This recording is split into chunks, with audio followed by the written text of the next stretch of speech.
19 اکتبر تخمیناً ساعت 01:00 دقیقه راننده автомашинаи тамғаи مرسدس بنز عتبایف رسول جان سال تولدش 1994 ساکن شهر خوجند هنگام حرکت از سمت شهر دوشنبه به سمت نویه بلخی در شورای دوشنبه 5 پایان واقع در جماعت دیهات خلیورد نویه بلخی از عهده اداره واسطه نقلیات نبر آمده به автомашинаи بارکش тамғаи دولان تحت اداره راننده بابایف امردین محمدویچ سال تولدش 1987 ساکن جماعت دیهات آریان شهر ایسار که در کنار راه در حالت کارنوشه می ایستاد برخورده چپ شده است.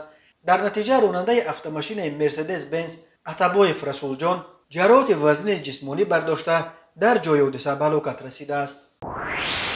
به شعبه وزارت کارهای داخله در شهر کولاب با عریضه زن 37 ساله ساکن جماعت دیهات زربدار شهر مذکور مراجعت نموده است که 15 آگوست سال 2021 تخمیناً ساعت 11:30 دقیقه شخص نامعلوم از نمودن صاحبخانه استفاده برده بالای پنهانی به خانه استقامتیش درآمده از آنجا جواهرات گوناگون طلایی نقرگی و یک عدد تلفن موبیلی تمغه G1 را دزدیده از جای حادثه غیب زده است.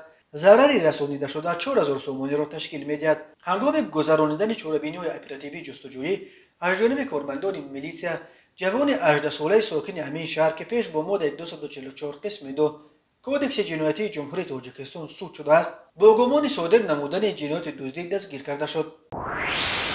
به شعبه وزارت کارهای داخله یک در نویه رودکی با عریضه زن 48 ساله ساکن جماعت شهرک سامانیان نویه مذکور مراجعت نموده است که سال 2008 زن 61 ساله ساکن جماعت شهرک سامانیان با راه فریب به باوریش درآمده از او برای تجارت $30,000 آمریکایی را گرفته تا حال مبلغش را برنگردانیده است. اینچنین پرونده جنایتی با ماده 247 قسم 3 کودکس جنایتی جمهوری تاجیکستان نسبت مرد 34 ساله ساکن شهر استرافشان که پیش با ماده 247 قسم 4 کودکس جنایتی جمهوری تاجیکستان سود شده است آغاز گردیده است که اون 19 سپتامبر سال 2020 با راه فریب به باوری مرد 35 ساله ساکن جماعت دیهات گل سرخ شهر مذکور درآمده از او برای صاحبکاریش 64000 سومانی به مهلت 10 شبانه روز گرفته تا حال مبلغش را برنگردانیده است. از روی این حادثه تفتیشات ادامه دارد.